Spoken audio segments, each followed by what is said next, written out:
Buenos días, hermanos, ¿cómo están? Qué bueno, que el Señor los bendiga.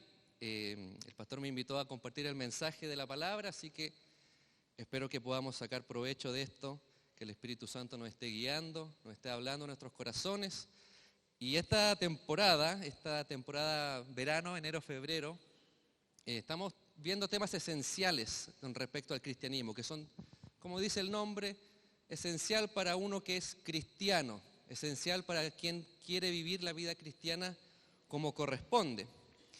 Y hoy día me toca compartir un tema bastante, no sé si complejo, pero a lo mejor algo que damos nosotros por sentado, por obviedad. Si yo a usted le dijera, imagínense los que viven en departamento, imagínense que viven en una casa con un patio, y los que viven en casa, imagínense que están en su casa. Imagínense que ustedes se enteran de que en el fondo de su casa, en el patio trasero, en el jardín trasero, hay un tesoro escondido. Y supongamos se entera cuando está afuera de su casa, hasta aquí en la iglesia, y usted se enteró que hay atrás de su casa un tesoro escondido. ¿Qué es lo que haría usted al terminar su actividad o al terminar este culto? Lo más probable es que usted iría disparado hacia su casa, se saltaría el almuerzo, la once, la comida, lo que sea, y empezaría a excavar hasta encontrar ese tesoro escondido. Al menos eso es lo que haría yo, si es que me dijeran que hay un tesoro escondido. No lo dejaría ahí guardado con la duda, sino que me sacaría la duda a ver si efectivamente hay un tesoro escondido en el patio de mi casa y qué es lo que contiene ese tesoro. Y por si no lo sabían, nosotros también en realidad tenemos un tesoro que muchas veces no lo consideramos como tesoro, que muchas veces lo damos por sentado, que muchas veces no nos damos cuenta que es lo que tenemos y lo tenemos al alcance de nuestra mano. Uno de los principios bautistas describe a este tesoro como un, valga la redundancia, tesoro de instrucción divina. Así lo definen los principios bautistas acerca de lo que estoy hablando. Pero como decía, es un tesoro que muchas veces no lo consideramos tesoro, lo tenemos guardado, lo tenemos escondido y no sabemos lo que contiene adentro este tesoro. Pensamos que es solamente pequeñas monedas, si es que consideramos que es tesoro o no. Y estoy hablando, si es que ya se dieron cuenta, estoy hablando de la palabra de Dios. La palabra de Dios para nosotros es un tesoro de instrucción divina. Y muchas veces, y hasta el día de hoy, aunque no lo crean, espero no ser el único, hay partes de la Escritura que a mí me cuesta comprender. Hay partes de la Escritura que yo simplemente, para mí están en chino, están en hebreo, en griego. No hablo ninguno de esos idiomas, entonces como que aunque estén en español estas palabras, simplemente hay cosas que yo no comprendo. Y cuando no comprendo esas cosas, no sé qué hacer con ellas, no sé cómo aplicarlas a mi vida, no sé cómo yo puedo hacer que la palabra de Dios sea viva y eficaz. Y muchas veces me encuentro con la Biblia como un somnífero. No sé si le ha pasado alguna vez que tiene problemas para dormir y muchas veces uno puede tomar la Biblia y ponerse a leer y es un remedio seguro para quedarse dormido, sobre todo en aquellos libros que más nos complican como el libro de Números, las genealogías, donde dice que tal persona engendró a tal y nos vamos ahí y uno dice, bueno, ¿y esto qué significa para mi vida? Que esté toda la genealogía, por ejemplo, o las leyes del Antiguo Testamento que dicen, dan instrucciones raras respecto a que si la mujer, por ejemplo, está en su periodo, tiene que guardarse porque está inmunda y cosas así. ¿Cómo entonces yo aplico esas verdades a mi vida? Pero ¿por qué, podríamos decir, por qué nos cuesta entender la palabra de Dios? Muchas veces pasa porque no pasamos tiempo en la palabra de Dios. No sabemos cuáles cosas son las que se deben obedecer y cuáles cosas no, cuáles cosas son para este tiempo y cuáles cosas ya dejaron de ser para este tiempo. Y la dejamos solamente para los que saben explicarnos la palabra de Dios. Muchas veces abrimos la Biblia solamente cuando alguien más nos va a enseñar o nos va a predicar acerca de las Escrituras, porque por mi propia cuenta yo no tengo idea lo que esto significa o cómo aplicarlo, mejor dicho. A lo mejor puedo entender a nivel superficial lo que dice la palabra de Dios, pero ya integrarla a mi corazón, hacerla parte de mi vida, esa es otra historia que se la dejo a quienes sepan cómo estudiar y quienes sepan, por ejemplo, los idiomas bíblicos, que me expliquen que esta palabra en griego significaba tal cosa y la traducción aquí está mal hecha y significaba otra cosa. para dar a entender cómo yo puedo aplicarla. Y muchas veces nuestra vida nosotros la basamos simplemente en una sabiduría humana, que es lo que yo considero mejor que pueda hacer con respecto a determinadas situaciones. Y muchas veces las decisiones que tomamos, las tomamos dejando de lado lo que es la palabra de Dios y a fin de cuentas Dios mismo. Y eso pasa especialmente, sobre todo en las decisiones financieras. Muchas veces cuando yo tomo decisiones financieras, tomo en cuenta solamente mis posibilidades, el dinero con el cual yo cuento o el dinero con el cual yo no cuento para tomar determinada decisión. Y dejo a Dios fuera de la ecuación, lo dejo como, ni siquiera lo tomo como una variable, simplemente lo dejo afuera de la ecuación para tomar decisiones financieras, porque no sé cómo aplicar los principios de la palabra de Dios para todas las áreas de mi vida. Y muchas veces estas decisiones en la vida que nosotros tomamos de carrera, de estudio, de trabajo, de dinero, muchas veces tomamos esas decisiones asegurándonos que podemos hacerlo por si acaso Dios no fuera a intervenir, por si acaso Dios no fuera a ayudarme, e incluso a veces tomamos decisiones dejando tan al lado a Dios, tan afuera a Dios, que tomamos decisiones como si Dios no existiera. Es decir, yo tomo esta decisión y por si acaso Dios no me ayuda, voy a asegurarme que tengo todo lo disponible, todo lo necesario para poder realizar o tomar decisiones en la vida. ¿Qué es lo que nos dice la palabra con respecto a eso? Vamos, acompáñeme al libro de Proverbios, el libro de los Proverbios de Salomón, no sé si está, sí, ahí está. Proverbios capítulo 2, versículos 1 al 4. Dice así, la palabra de Dios. Hijo mío, si recibes mis palabras y atesoras mis mandamientos dentro de ti, da oído a la sabiduría, inclina tu corazón al entendimiento, porque si clamas a la inteligencia y alzas tu voz al entendimiento, si la buscas como a plata y la procuras como a tesoros escondidos. Aquí tenemos un texto como si un padre le estuviera dando consejos a su hijo, y este padre no puede ser más enfático en prácticamente es un ruego que el padre le da a su hijo aquí al decirle qué es lo que tiene que buscar, qué es lo que tiene que procurar y cómo lo tiene que hacer. Fíjense, imagínese a su padre o a su madre o a la persona que usted más quiere dándole este consejo, hablándole con ese cariño que dice el rey Salomón aquí, dice, hijo mío, y veamos todos los verbos que esto tiene. Primero dice, si recibes mis palabras, la primera acción. Segundo, atesoras mis mandamientos dentro de ti. Tercera acción, da oído a la sabiduría. Y el Padre aquí sigue insistiendo, inclina tu corazón al entendimiento. Y luego ya empieza prácticamente a decir como que tuviéramos que clamar, como que tuviéramos que gritar para estas cosas. Porque si clamas a la inteligencia y alzas tu voz al entendimiento, y si la buscas como a plata y la procuras como a tesoros escondidos. Por eso hago referencia, hablaba al principio de si tuviéramos un tesoro, ¿cómo no lo buscaríamos? ¿Cómo no excavaríamos hasta encontrar ese tesoro, hasta sacarlo y hasta abrirlo y ver qué es lo que dentro contiene? Ese mismo consejo, esa misma actitud es la que debemos tener a nosotros querer procurar por la sabiduría, que es una sabiduría divina que viene de lo alto, no es la sabiduría terrenal que se obtiene en cualquier parte. Se debe buscar como a un tesoro escondido y no hay, y es con una pasión, con una ansiedad por encontrar lo que hay dentro de este tesoro. Y así es como yo la debo buscar, como quien busca a un tesoro sin descanso, ¿cierto? Ansiosos. Ahora, ¿por qué yo quiero hacer eso? ¿Por qué quisiera yo buscar sabiduría como un tesoro escondido, sin cansarme, sin dejar de excavar? ¿Para qué quiero yo obtener sabiduría? Los versículos siguientes, del 5 al 6, dice así, entonces entenderás el temor del Señor y descubrirás el conocimiento de Dios, porque el Señor da sabiduría, de su boca vienen el conocimiento y la inteligencia. Y ahí es la palabra clave. ¿Qué pasa cuando nosotros buscamos la sabiduría? Vamos a entender entonces el temor del Señor. Y vamos a descubrir el conocimiento del Señor. Yo he escuchado muchas definiciones acerca del temor del Señor. Algunos dicen, no, que no es un temor, que es un respeto, no, que es una reverencia, no, que es miedo.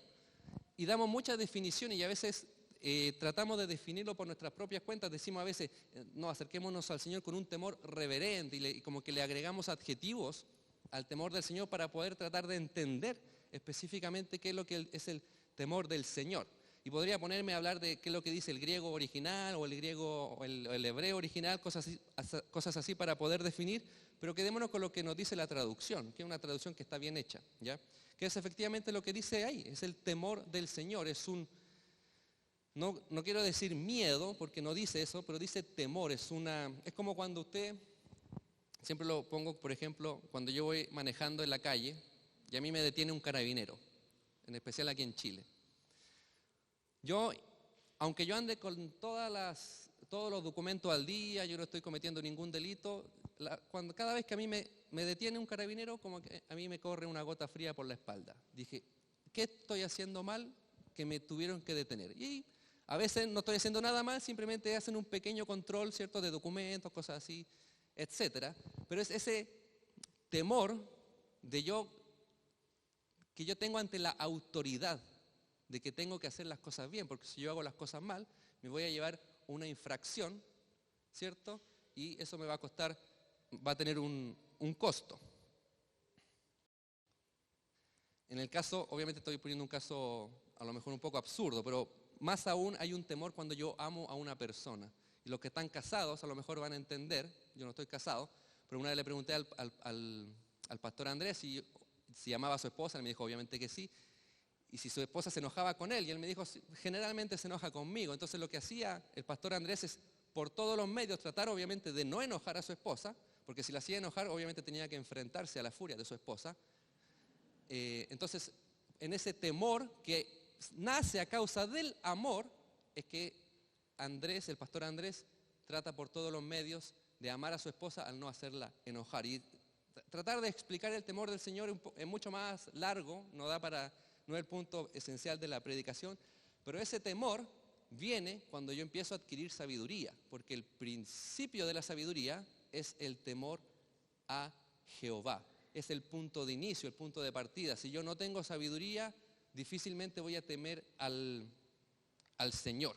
Y por eso nos cuesta tanto definirla, porque tratamos de hacerlo con nuestras propias palabras y no buscando la sabiduría que Dios provee. Entonces la Biblia es un tesoro de instrucción divina que se debe excavar y seguir excavando hasta yo encontrar todo el tesoro en el cual la Biblia me provee, y no puedo parar al primer texto simplemente porque no lo entiendo, sino que debo seguir excavando hasta encontrar ese tesoro. Y no es solamente para no se necesitan tener estudios teológicos, que ir al seminario, no. La Biblia está disponible para todos nosotros.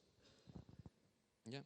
Entonces, si pudiéramos poner algún requisito para encontrar este tesoro, es buscar la sabiduría que se encuentra en este tesoro de instrucción divina, en el cual debemos escudriñar y meditar en él día y noche. Y si quisiéramos poner un segundo requisito para entender y recibir la sabiduría que viene de Dios, es dejar nuestra propia sabiduría. Acompáñenme a Proverbios también, capítulo 3, versículo 5 al 7, que este es mi versículo favorito, de hecho. Dice así, Proverbios 3, versos 5 al 7, ahí está en la proyección. Dice, confía en el Señor con todo tu corazón y no te apoyes en tu propio entendimiento. Reconócele en todos tus caminos y Él enderezará tus sendas. No seas sabio a tus propios ojos. Teme al Señor y apártate del mal. ¿Cuántas veces, esto es una pregunta para que usted se analice, cuántas veces hemos actuado, cuántas veces hemos hablado sin temor al Señor? ¿Cuántas veces hemos dicho cosas que han herido a otras personas? Hemos dicho cosas que lo que menos hace estas palabras es darle gloria a Dios. ¿Cuántas veces hemos actuado de esa manera?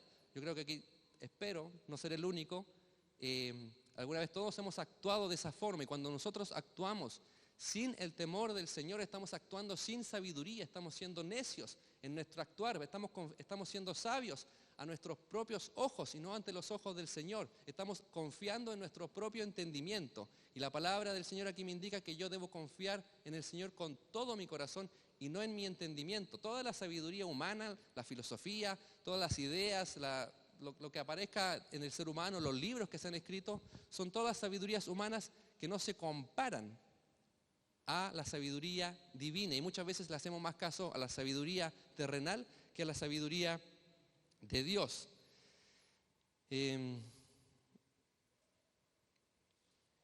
Otra de las cosas que también nos impiden encontrar la sabiduría de Dios en las palabras de la Biblia es porque algunas veces no creemos lo que dice la palabra de Dios. No creemos en que Dios va a estar con nosotros todos los días. No creemos en que Dios va a ser nuestro proveedor.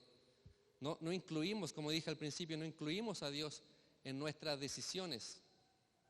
Lo dejamos, por si acaso me va mal, Dios, ya, ahora sí te alcanzo, Dios, porque me fue mal en esta decisión que yo tomé por mi propia cuenta. Y en la mañana en el discipulado estábamos hablando justamente de la historia de Abraham, cuando Dios le había prometido a Abraham que iba a tener un hijo, ¿cierto? Isaac, que iba a venir por medio de Sara, ¿cierto? Que era estéril.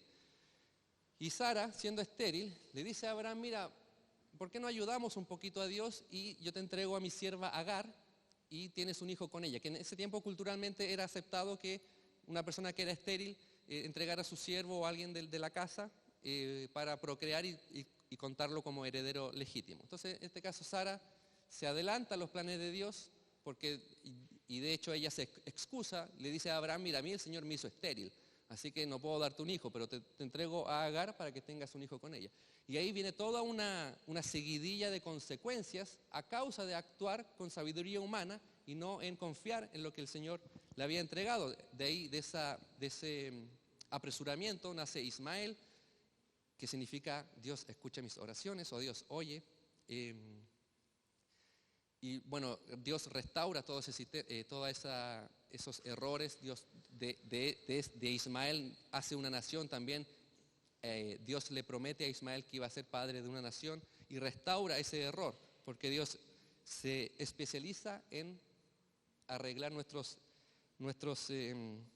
errores. Pero como decía, ¿por qué? Porque no creemos en lo que dice la palabra de Dios. Nos cuesta creer.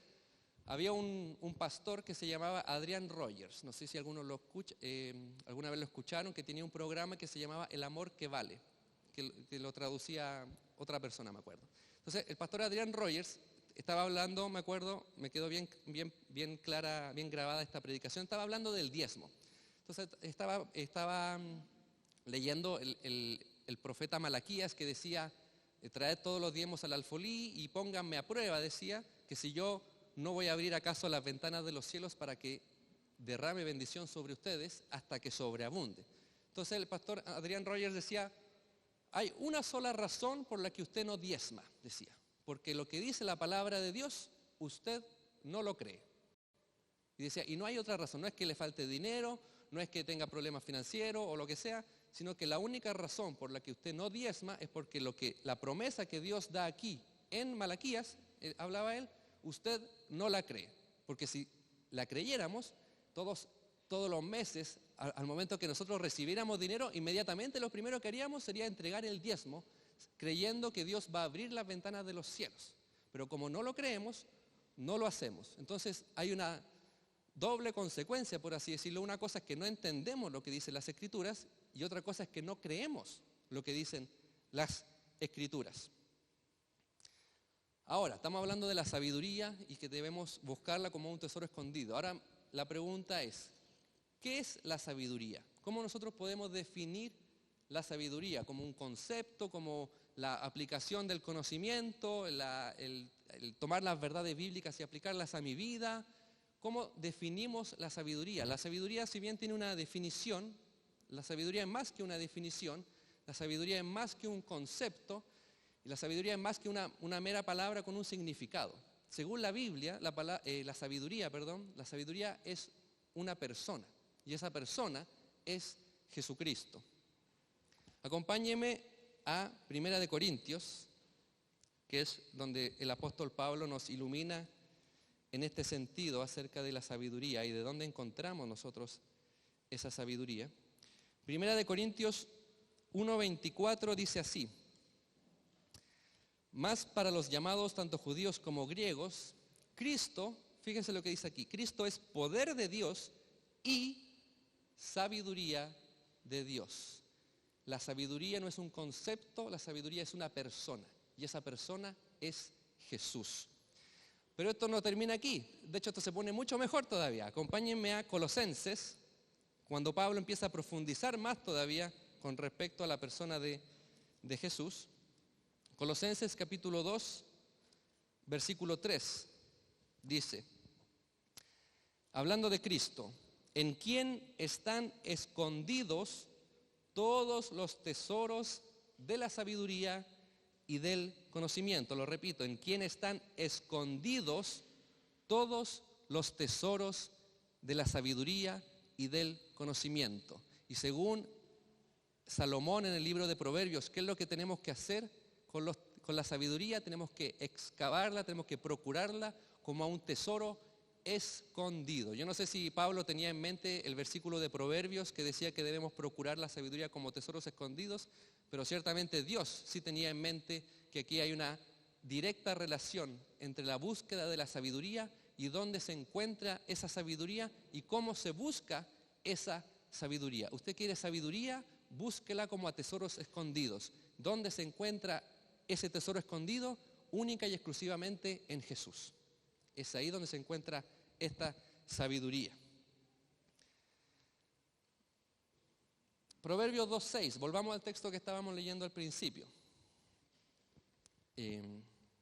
Proverbios 2:6 dice, porque el Señor da sabiduría, de su boca viene el conocimiento y la inteligencia. Aquí hay un ciclo. Se fija, nosotros debemos procurar por la sabiduría, pero a la vez es el Señor el quien da la sabiduría.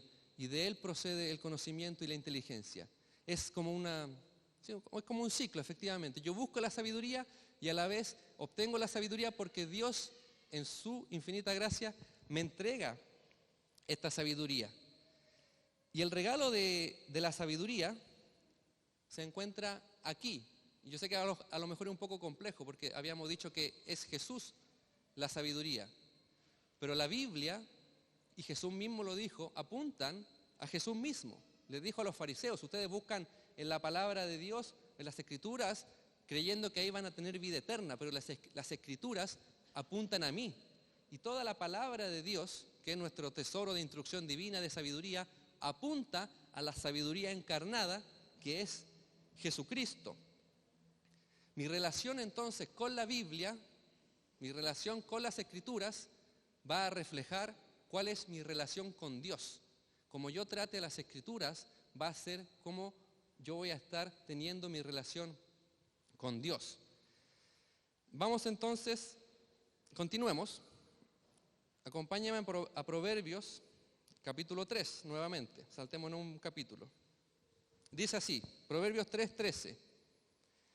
Bienaventurado el hombre que haya sabiduría.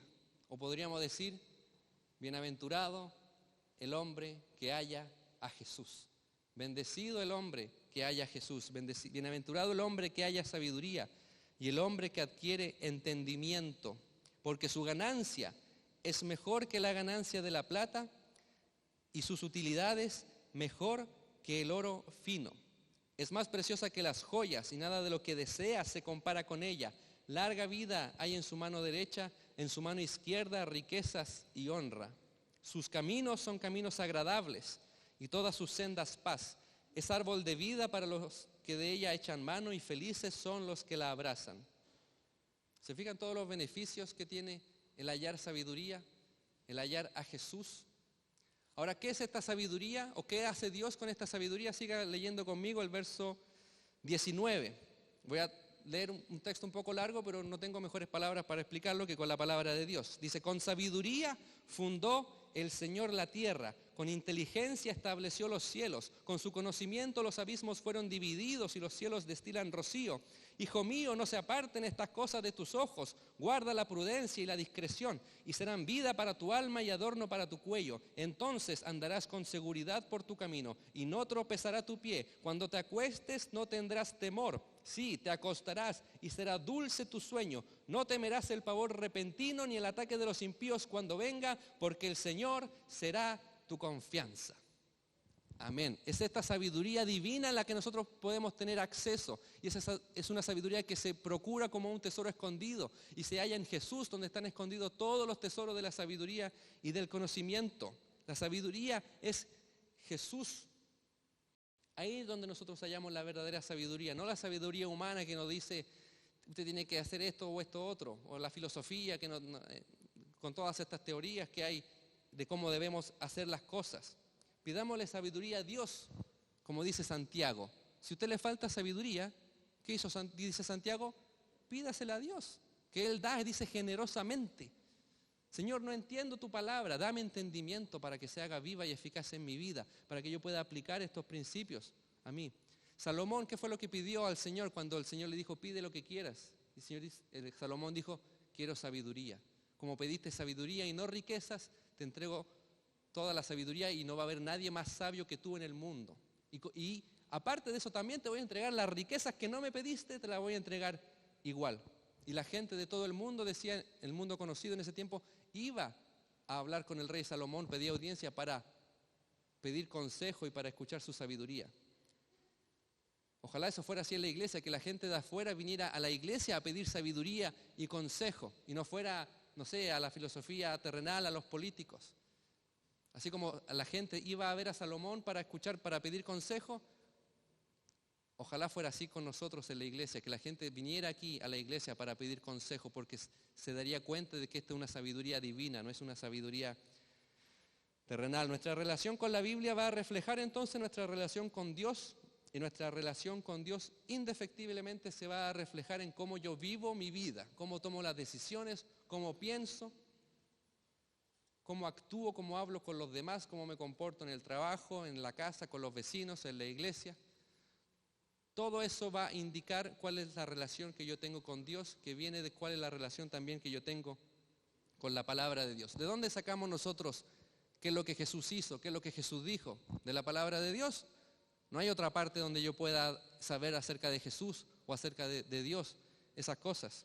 La palabra de Dios no es meramente para ser memorizada, que es un buen paso, pero generalmente a los niños se les hace memorizar las escrituras, pero ya cuando tenemos que hacer decisiones, cuando tenemos que vivir la vida y actuar de manera sabia, no nos basta con memorizarlas, sino tengo que vivir lo que a mí me dice la palabra de Dios. Se trata de ponerlas en práctica, de obedecerlas, de hacerlas viva y eficaz en mi vida. Entonces la pregunta, y aquí ya estoy terminando ya, ¿cuánto yo quiero realmente aplicar la palabra de Dios a mi vida? ¿Cuánto yo quiero que la palabra de Dios afecte mis decisiones, afecte la forma en que yo manejo mi dinero? Yo tengo una historia que no da el tiempo, una historia muy interesante con el tema del dinero. Yo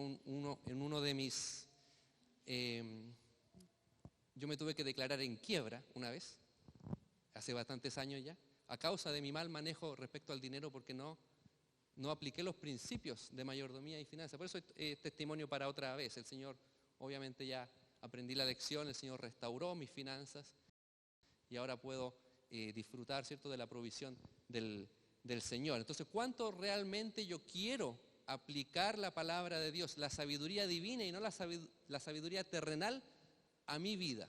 Cuando yo me vaya a comprar una casa, ¿cuánto Dios va a ser partícipe de esa decisión? O solamente yo le digo, Señor, quiero comprarme una casa, bendíceme, y listo. Y generalmente pasa así. Y pasa, no sé si se han dado cuenta, voy a ser un poco crítico aquí, pero me he dado muchas veces, por ejemplo, cuando se hace la presentación de niños aquí adelante.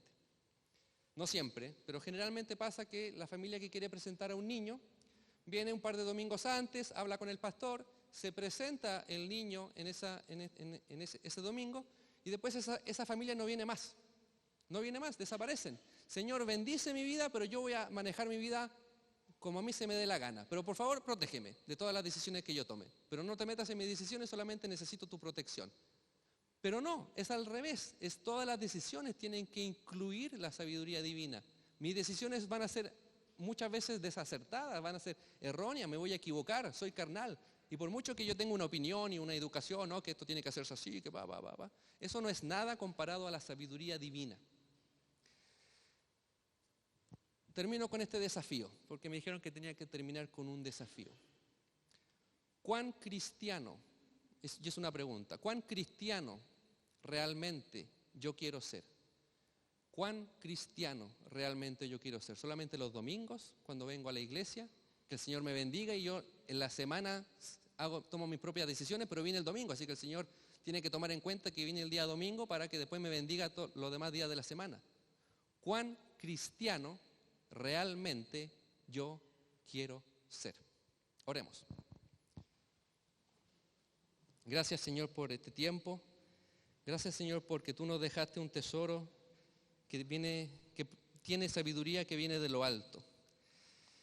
Te pido, Señor, que tu Espíritu Santo nos sea llenando en este momento, que nos sea guiando a la fuente de sabiduría que está escondida en Jesucristo.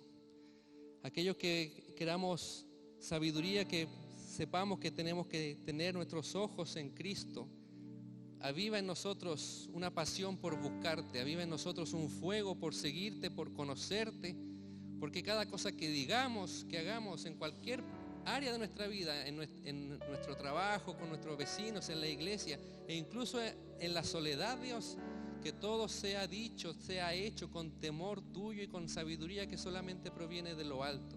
Yo te pido, Señor, por sabiduría, como dice Santiago. Señor, nos falta sabiduría, me falta sabiduría, Dios. Dame sabiduría para saber lo que es bueno, dame sabiduría para saber lo que es malo, dame sabiduría para tomar decisiones que van a afectar mi vida, dame sabiduría para tomar decisiones que te den toda la gloria a ti.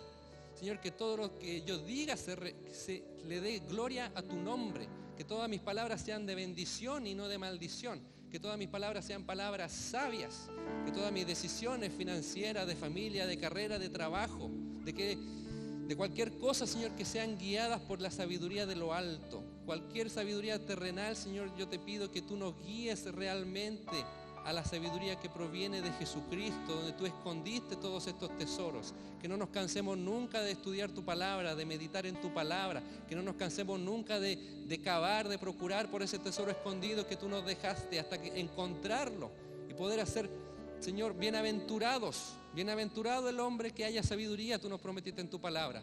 Señor, que podamos hallar sabiduría que solamente tú la das. Gracias, Señor, por este tiempo. Gracias, Señor, por mis hermanos, mis hermanas, por las familias que están aquí representadas. Señor, que podamos realmente ser cristianos verdaderos, no cristianos solamente de día a domingo. Señor, ayúdanos a vivir el cristianismo todos los días de nuestra vida, no solamente los días domingos, Señor, sino todos los días de nuestra vida. Que el centro seas tú, Señor, que no sea solamente un área de nuestra vida como el área religiosa, el área financiera, el área laboral, sino que tú estás al centro de todas las cosas que hagamos y de ti emanen, Señor, todas las decisiones, Señor, que podamos tener temor tuyo al hablar con los demás, al tratar con los demás, cuando queramos criticar a algo, cómo se hacen las cosas en la iglesia, Señor, danos la sabiduría para hacer las cosas como tú quieres que se hagan y no como nosotros pensamos en nuestro razonamiento humano cómo deben hacerse las cosas. Nuestro razonamiento humano es fallado, es pecaminoso, Señor. Solamente tú tienes palabras de vida eterna, Señor, que miremos siempre a Jesús, que en Él están escondidos todos los tesoros de la sabiduría y del conocimiento. En el nombre de Jesús te lo pido y te lo agradezco. Amén.